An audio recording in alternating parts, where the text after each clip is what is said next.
నమస్తే, welcome to our channel. నేను సిరి.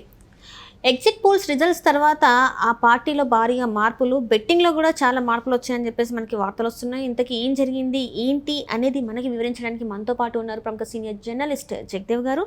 నమస్కారం సార్. నమస్తే సార్. ఇప్పుడు చూస్తుంటే మనకి నిన్న చూస్తున్నట్టయితే ఎగ్జిట్ పోల్స్ రిజల్ట్స్ అయితే వచ్చేసాయి. దాంతోనైతే ఆ పార్టీ సీన్ రివర్స్ అయిపోయింది. బెట్టింగ్స్లో కూడా చాలా మార్పులు వచ్చాయని చెప్పేసి మనకు వార్తలు వస్తున్నాయి. మరి బెట్టింగ్స్లో మార్పులు వస్తున్నాయంటే ఆ పార్టీ గెలుస్తున్నట్ట, ఓడిపోతున్నట్ట, అసలు ఏం జరుగుతుంది? బెట్టింగ్లు బేస్ చేసుకొని ఏ పార్టీ గెలుస్తుందని కూడా చెప్పలేం.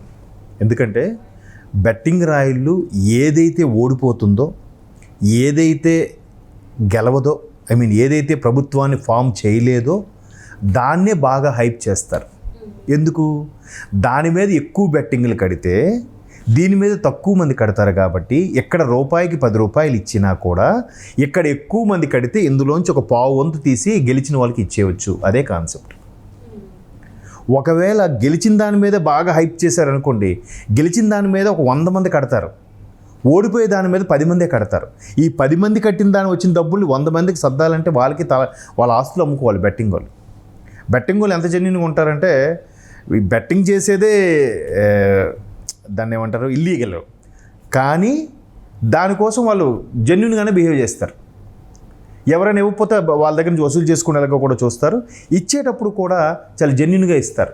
అందుకు వాళ్ళు ఏం చేస్తారు, ఎప్పుడు కూడా అరే వీడి జెన్యూన్ రా, మనం వీడికి రూపాయి కడితే 10 రూపాయలు ఇచ్చేస్తాడని చెప్పి వాడి దగ్గర చేసినప్పుడు వాడు క్రియేట్ చేస్తాడు. అలాగా ఏదైతే ఓడిపోతుందో దానికి కూడా ఊపు ఉంది, దానికి కూడా స్కోప్ ఉంది అనే దానిలో హైప్ చేసి ఇది ఎక్కువ తీసుకొని ఏదైతే గెలవదో దాని వైపు పెట్టేలా చేస్తాడు. అప్పుడేమవుద్ది, ఆడికి మిగులుతుంది.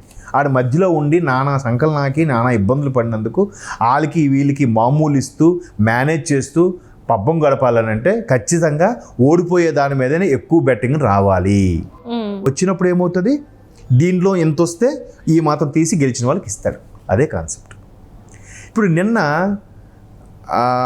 ముందు సర్వేలు కూడా ఎలా వచ్చాయంటే, అన్ని సర్వేలు మీరు గమనిస్తే కూటమికి ఎక్కువగా ప్రాధాన్యత ఉన్నది. ఎక్కువగా అంటే ఎక్కువ సర్వేల్లో కూటమికి ప్రాధాన్యత కూడా భారీగా వచ్చేస్తుందని ఎక్కడ ఎవ్వరూ చెప్పలే. కూటమికి ఇచ్చిన సర్వేల్లో ఎవరు చెప్పినా కూడా 100 నుంచి 110 ఇదే చెప్తున్నారు.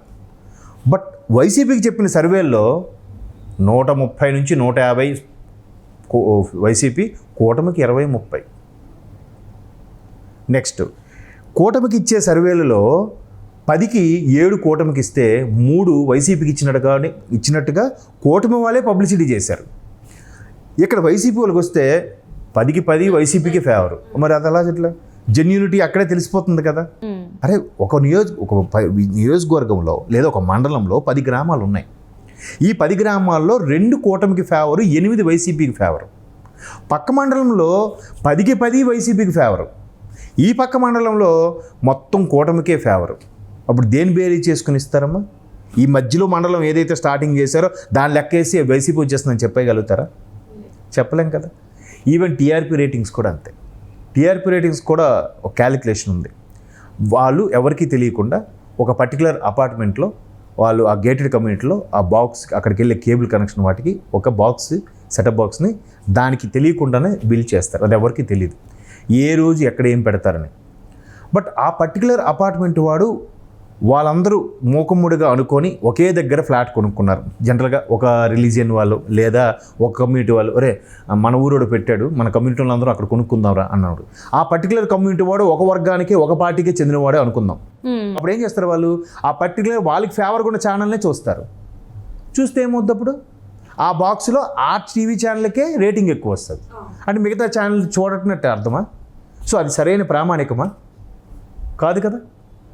వాడు అనుకోకుండా అక్కడ పెట్టాడు, ఆ వీక్ దానికి రేటింగ్ వచ్చింది. ఆ నెక్స్ట్ వీక్ తీసేసి ఇంకో దగ్గర పెడతాడు, అప్పుడు ఇంకో ఛానల్కి రేటింగ్ రావచ్చు. బట్ సుమారుగా 3-4 మీద యావరేజ్గా తీసుకొని 4 3 ఏవి చూస్తున్నారు, 1 ఏది చూస్తున్నారు, 4 2 ఛానల్ చూస్తున్నారు, 2 ఛానల్ చూస్తున్నారు. దీన్ని క్యాలిక్యులేట్ చేసి యావరేజ్గా అగ్రిగేట్గా ఓ వాల్యూ తీసి పెడతాడు. అలాగే ఇది కూడా. అయితే బెట్టింగ్ క్యాలిక్యులేషన్ మాత్రం ఇందాక చెప్పానే, ఏదైతే ఓడిపోతుందో దాని మీద కొద్దిగా హైప్ వచ్చేలాగానే చేస్తాడు. అలా చేయకపోతే ఏమవుద్ది, నష్టపోతారు ఖచ్చితంగా. ఇప్పుడు కొన్నిసార్లు పిచ్ రిపోర్ట్ బట్టి కూడా ఆ టీం ఓడిపోతుందని వాడికి తెలుసు, కానీ మంచి పోటీ ఇస్తుందని అంటాడు. ఎందుకు? రెండిటికి సమూజ్జిగా వస్తేనే వాడికి ఏదో మధ్యలో ఉన్నందుకు కమిషన్ ఏదైనా వస్తుంది. లేదు ఒకదానికే బాగా వస్తే అరే దీని మీద ఎవడు కట్టట్లేదురా అంటే దీని మీద అందరు కడుతున్నారంటే, ఇప్పుడు దీని మీద 10 మంది కట్టారమ్మా గెలుస్తుందని, దీని మీద 2 కట్టారమ్మా. ఈ 2 కట్టిందని తీసుకొచ్చి 10 మందికి సర్దగలడా? 2కే సర్దగలడు. మిగతా 8 మందికి ఏం చేయాలి? వీడు ఆస్తులు అమ్ముకొని ఇవ్వాలి బెట్టింగ్ వాడు. అందుకు ఏం చేస్తాడు? దీనికి కూడా కొంత హైప్ క్రియేట్ చేయడానికో, లేదంటే ఇక్కడ 2 కడితే లేదబ్బా అక్కడ ఆల్రెడీ 14 మంది కట్టాడు అంటాడు. వీళ్ళకి తెలిసేలాగా. వీళ్ళు ఏంటంటారు? అవునా 14 మంది అయితే అటు మనం ఇటు కడదాం అనుకున్న వాళ్ళు వస్తారు కదా, ఎటు వస్తే ఒక దాంట్లో పోయిన ఒక దాంట్లో వస్తుందని. ఇట్లాంటి గ్యాంబ్లింగ్లు, జిమ్మిక్కులు, మ్యాజిక్లు చాలా జరుగుతుంటాయి. దాన్ని బట్టి మనం ఎలా బేరీజ్ వేయలేం. కాకపోతే వాళ్ళకు కూడా ఒక స్ట్రాటజీ ఉండాలి, కట్టేవాడికి కట్టించుకునేవాడికి కూడా. ఓవరాల్గా ఏంటి, కూటమికి ఒక మెట్టు ఎక్కువ అనట్లేదు నేను, ఒక మెట్టు ఎక్కువగానే వినిపిస్తుంది ఆ మేనియా. కూటమికి వచ్చే అవకాశాలు ఉన్నాయి. ఒకటి, టీడీపీ జనసేన కలిసింది, దానికి సెంట్రల్లో ఉండే బీజేపీ సపోర్ట్ ఇచ్చింది. చంద్రబాబు గారు అరెస్ట్ అయిన తరువాత ఒక రకమైన ప్లాట్ఫామ్ ఏర్పడింది. దాంతో ఒక్కసారిగా టీడీపీ శ్రేణులను అగ్రెసివ్గా స్టార్ట్ అయ్యాయి. నేను ఇండియా టుడే అదే క్యాలిక్యులేషన్ చెప్పాడు. ఇండియా టుడే వాడిచ్చిన క్యాలిక్యులేషన్లో ఎందుకు ఎక్కడ కూటమికి టీడీపీకి బలం పెరగడానికి కారణం అంటే చంద్రబాబు గారు అరెస్ట్ ముందు అరెస్ట్ తర్వాత అన్నట్టు క్యాలిక్యులేట్ చేశాడు. అండ్ డైరెక్ట్గా ఆయన చీఫ్ ఎడిటర్ వచ్చి గల్లీకి తిరిగి వచ్చి మాట్లాడాడు కదా, పథకాలు తీసుకునే వాళ్ళకి కూడా మైక్ పెట్టి అడిగాడు కదా. అలా అడుగుతున్నప్పుడు వీళ్ళు ఏం చేశారు, ఆయన అది వేశాడు ఇది వేసేసరికి కేవలం జగన్మోహన్ రెడ్డి గారు చెప్పిన మాత్రమే వేసుకొని వైసీపీ వాళ్ళు ఇండియా టుడే కూడా వైసీపీ వాళ్ళకి ఇవ్వబోతున్నాడని చెప్పారు. ఓన్లీ చంద్రబాబు గురించి చెప్పే వాళ్ళే తీసుకొని చంద్రబాబుకు తెలుగుదేశం సంబంధించిన వాళ్ళు సోషల్ మీడియాలో వాళ్ళు అలా వేసుకున్నారు. బట్ ఫైనల్గా నన్ను ఇండియా టుడే కూడా ఏం చెప్పాడు, కూటమికే ఫేవర్గా ఉందని చెప్పాడు. ఎందుకు ఫేవర్గా ఉందని చెప్పాడు? అరెస్ట్ తర్వాత ఒక రకమైన క్రేజ్ పెరిగింది, సానుభూతి పెరిగింది, స్తబ్దుగా ఉన్న టీడీపీ శ్రేణులు అన్నీ కూడా ఒక్కసారిగా యాక్టివేట్ అయ్యాయని చెప్పి కూడా క్యాలిక్యులేషన్ ఇచ్చాడు ఆయన కదా. అది కదా ఇప్పుడు ఆయన అన్నీ చేశాడు. గ్రౌండ్ లెవెల్కి వెళ్ళి ఆయనకి భాష రాకపోయినా వచ్చిరాని హిందీలోనూ వచ్చిరాని ఇలా వాళ్ళకి అర్థమయ్యేలాగా కొంచెం చిన్న సింపుల్ ఇంగ్లీష్ వర్డ్స్తో మాట్లాడి మరీ చేశాడు ఆయన.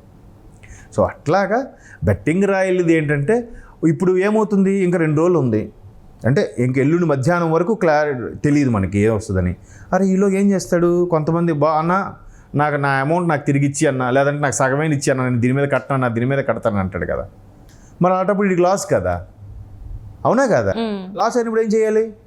దీని మీద ఇటువైపు తక్కువ కట్టిన వాళ్ళని కూడా హైప్ చేయాలి కదా. కూటమికే ఎక్కువ మంది కడుతున్నారంట, వైసీపీ కూడా కట్టాలిగా. అప్పుడు ఏం చేయాలి మరి?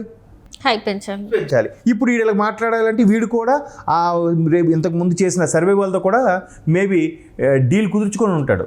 మరి బాబు కొద్దిగా ఇది కూడా కొద్దిగా చెప్పించండి, మీకు ఎంతో కొంత షేర్ ఇస్తాను ఏదో అని. అంటే ఇప్పుడు షేర్ల వల్లనే అంటే మనీ వల్లనే ఈ ఎగ్జిట్ పోల్స్ని కూడా కొనుగోలు చేశారంటారా? అంటే ఇప్పుడు అంటే ఒకప్పుడు నేను చెప్తున్నాను, ఒకవేళ కూటమికి కాకుండా వైసీపీకే వస్తుందని చెప్పకపోతే రేపు పొద్దున కౌంటింగ్ ఏజెంట్లు ఎంతమంది ఉంటారు? వైసీపీకి అనుకున్న ఏదో ఒకటి చేద్దాంరా అనుకున్న పరిస్థితుల్లో నిరాశ నిస్పృహలోనే ఎందుకురా అందరూ వాళ్ళకే చెప్పారు, మన వాళ్ళు ఏం ప్రయోజనంరా అని కూడా అనొచ్చు కదా. కాకపోతే బయట ఒక టాక్ ఉంది, అందరూ చెప్తున్నారు కానీ ఈసారి ఎందుకో ఎవరు ఆంధ్ర పల్స్ చెప్పలేకపోతున్నారు అనే టాక్ ఉంది కదా. ఆ టాక్ ఎప్పుడైతే ఉందో దీని ఇలా ఉంది కాబట్టి మనం ఇటువైపు కొన్ని సర్వేలు చెప్తాం ఎగ్జిట్ పోల్స్, ఇటువైపు కొన్ని ఎగ్జిట్ పోల్స్ చెప్తాం. పోయేదేముంది, పోయినోడు సామాన్యుడు కదా, మనకేముంది? మనకు ఇంత బెట్టింగ్లు చేస్తున్నందుకు మనకు లైఫ్ సెటిల్ అయిపోవాలి, మనకు ఒక 20 కోట్లనే మిగలాలి ఇంత బెట్టింగ్లు చేస్తున్నందుకు అనే కాన్సెప్ట్లో ఉంటుంది. అలా అంటే ఈ ప్రతిసారి లాగా ఈసారి అయితే ఎగ్జిట్ పోల్స్ లేవంటారు. ఎగ్జిట్ పోల్స్ లేవు అనట్లేదు. ఎగ్జిట్ పోల్స్ కొంత ప్రామాణికం కరెక్టే, కానీ అందులో నేషనల్ ఎగ్జిట్ పోల్స్ని ఎన్ని కూడా దేనికి ఫేవర్గా చెప్పాయి? బీజేపీ ఫేవర్గా చెప్పాయా? బీజేపీలో ఏ ఉన్నాయి? ఎన్డీఏ భాగస్వామిలో టీడీపీ జనసేన ఉన్నాయి కదా. నిన్న మీరు నేషనల్ ఛానల్స్ సర్వేలు ఎగ్జిట్ పోల్స్ అన్నీ చూస్తే ఎంతో చాకచక్యంగా తమిళనాడులో ఇది వస్తుంది, కేరళలో అది వస్తుంది, కర్ణాటకలో అది వస్తుంది, తెలంగాణలో అది వస్తుంది, నెక్స్ట్ రాజస్థాన్ వస్తుంది. తెలంగాణ తర్వాత ఆంధ్ర ఉంది కదా, ఆంధ్ర మీరు ఎందుకు చెప్పట్లేదు నేషనల్ ఛానల్స్ వాళ్ళు? అంటే నేషనల్ ఛానల్స్ చూడాలి. ఆంధ్ర మీద అంత ఉత్కంఠ ఉంది. రాత్రి 10కో 11 కానీ వీళ్ళు రివీల్ చేయలేదు కొన్ని నేషనల్ ఛానల్స్. తెలుసా మీకు? 6:30 స్టార్ట్ అయితే 10-11 వరకు కొన్ని నేషనల్ ఛానల్స్ ఆంధ్ర గురించి రివీల్ చేయలే. బట్ ఓవరాల్గా మాత్రం ఎన్డీఏకి 370 వస్తాయని చెప్తున్నాయి. ఎలా వస్తున్నాయి 370? ఇదే నేషనల్ ఛానల్స్ ఏం చెన్నారు, కాంగ్రెస్కి ఎక్కువగా ఫేవర్గా ఉంది, రైతు సమస్యలు ఎక్కువగా ఉన్నాయి, ఈసారి కాంగ్రెస్కి ఊపు ఉంది, ఉత్తరాది రాష్ట్రాలు కూడా బీజేపీకి డౌన్ఫాల్ ఉంది, బీజేపీకి కష్టము అని అన్నారా? మరి నిన్న 10కి 10 కూడా ఎగ్జిట్ పోల్స్ ఎన్డీఏ భాగస్వామి గురించే చెప్పాయిగా. మరి ఇక్కడ కూడా ఎన్డీఏ భాగస్వాములో ఉండబట్టే కదా బీజేపీలో టీడీపీ జనసేన గెలవపోతున్నాయని కదా ఇండైరెక్ట్ చెప్తున్నట్టు. మరి దాన్ని ఏం చెప్తారు? ఒక్క నేషనల్ మీడియా ఏదైనా కూటమి కాకుండా వైసీపీ చెప్పినట్టుగా ఏమైనా ఉన్నాయా? ఇక్కడ వింటున్నవన్నీ స్థానికంగా వింటున్నాం తప్ప నేషనల్ అయితే నాకేం కనపడలే. సో దీని మీద బెట్టింగ్ ఒక మ్యాజిక్ జిమ్మిక్కులు అంతే. Right. Thank you so much. Thank you.